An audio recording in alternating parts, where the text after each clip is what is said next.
Thanks so much for joining us here on the Daily Racing Forum YouTube. I'm Gino Buccola alongside David Aragona. We have the Wednesday race of the day for you this week, and it's out at Gulfstream Park. We head back to Gulfstream after a massive weekend last weekend. We saw White Barrio with that dominant performance in the Pegasus World Cup. Let's head on out and meet the field for the Wednesday race of the day. David, small field here. We're to the outside, I think, into Pleasure, coming off a really nice win, is going to take some support. You're also going to have Diller take some support, coming off some nice speed figures and some good company that he faced in 2024.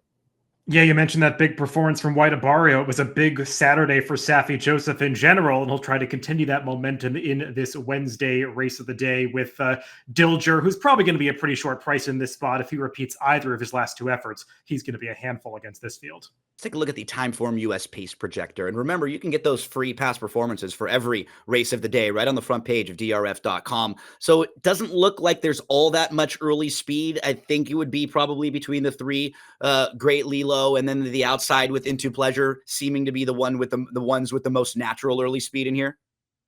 Yeah, Great Lilo is a horse who has plenty of natural speed, and you would imagine he could be in fronted here. I think the real wild card with regard to this pace scenario is actually that morning line favorite, the number 2 Dilger, because he had been more of a closing type for the majority of his career, but his last race, he was way more aggressive than usual, was contesting a pretty quick pace, and if he shows that kind of speed in this spot, I wouldn't be surprised if he was in front. And just from a class standpoint, he's probably faced classier speed horses. So if they wanted to use more speed in a small field like this, just try to keep him out of trouble, not have to deal with traffic, that would not surprise me at all in here. So let's meet this field for the Wednesday race of the day, Gulfstream Park, race number 7. It's an optional 25 first level allowance. And we start with Uncle Charlie's Gift, who is a 3-time winner. And the key that he has, and the positive note for him, David, is the other 5 rivals in here are all horses who just have the one career victory. So he is a multiple winner against them, but he has faced softer.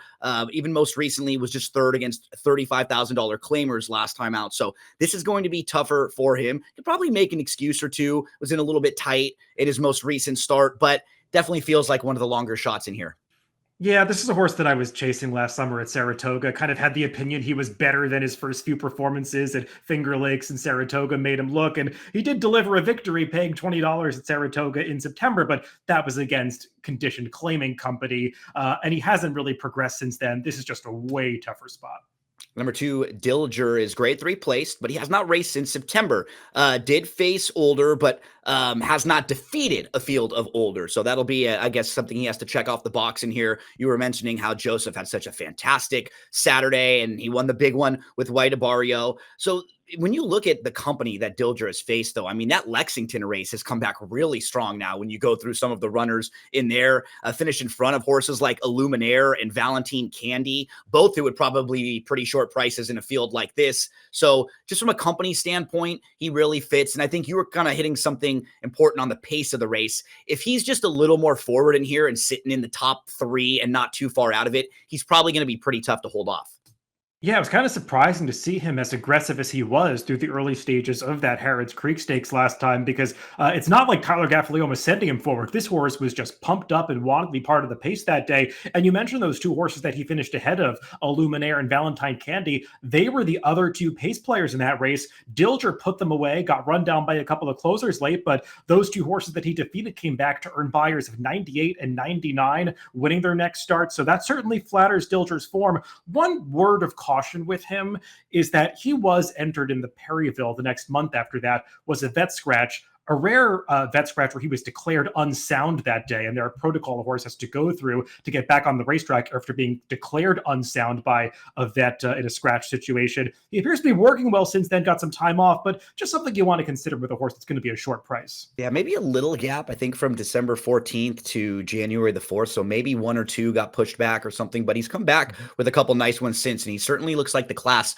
of the field in here. We move to Great Lilo. Took 9 starts for this one to break his maiden, David, but when he did it with a huge gate to wire performance. He earned a buyer speed figure of 91 that day, which was much faster than anything he had run at that point. But he came back in his next start to finish 3rd behind Classify, who you actually see who had defeated Dilger. So if you're playing that same rival game, they both finished behind the same horse. And you start going through his running lines, you see horses like Mindframe back in there, and he has faced some nice ones. And in this small field, should at least be setting the pace or part of that early pace.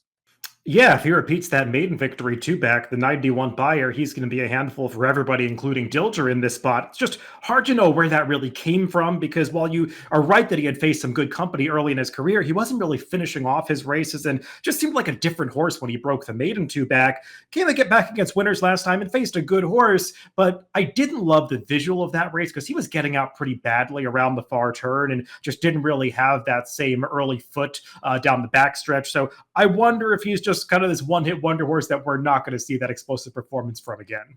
Awesome Beast. It's tough to knock this one's overall form. The two races, he was a really impressive winner in his debut, comes back in the second start, a good second. But both of those races against much softer, the debut against maiden 35 claimers, then off the long layoff, comes back in January and is a runner-up against 35 non-winners of 2. So he'll have to step up in here and face tougher, but small field could maybe be passing some horses late.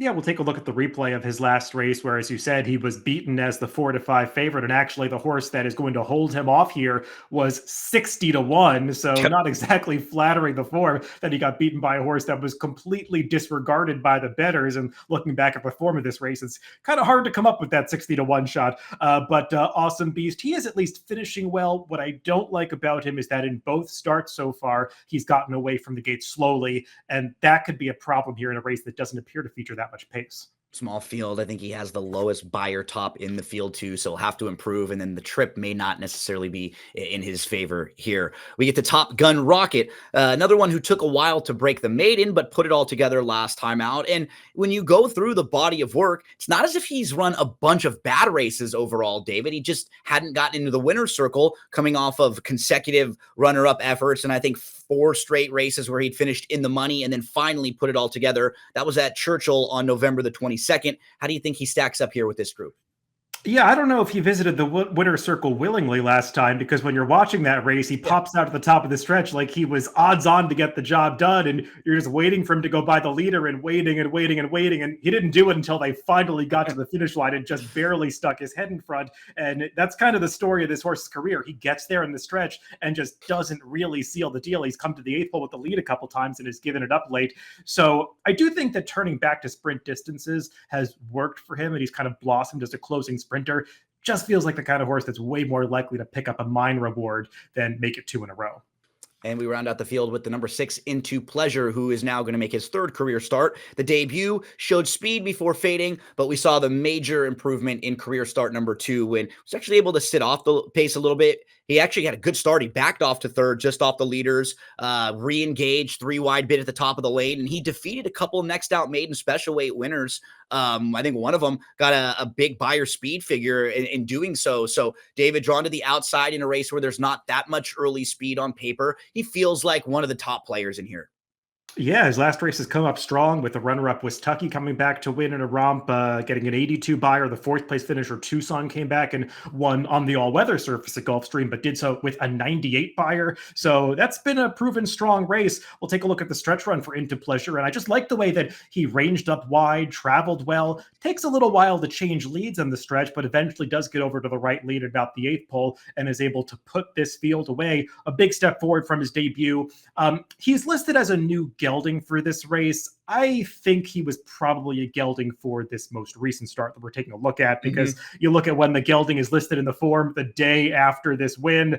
Probably the gelding procedure was done between the October debut and the last race. So maybe that really made a difference for this horse. And I found this DRF formulator fact for trainer Brian Lynch, who does very well with last out maiden winners in dirt sprints, coming back to face winners for the first time.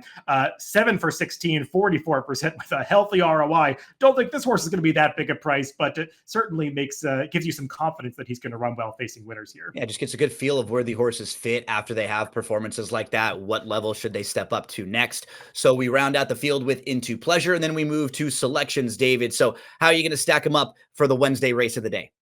Yeah, just had a few questions about where the likely favorite Dilger was at coming off that brief layoff into this. And I liked the maiden score for Into Pleasure last time. That formulator fact certainly gave me some confidence, so I'll put him on top. Yep, we're on the same one. There's same questions I had, and I was wondering if maybe they could let Lilo get out front a little bit. He could hang around for a slice. So I went with the 6 on top, kind of using the 2 horses who I project to maybe be a little more forward in here in this small field. 6-3-2-5 for me, 6-2-3-5 for David. However you're playing them on Wednesday, don't forget you can get free past performances for the race of the day.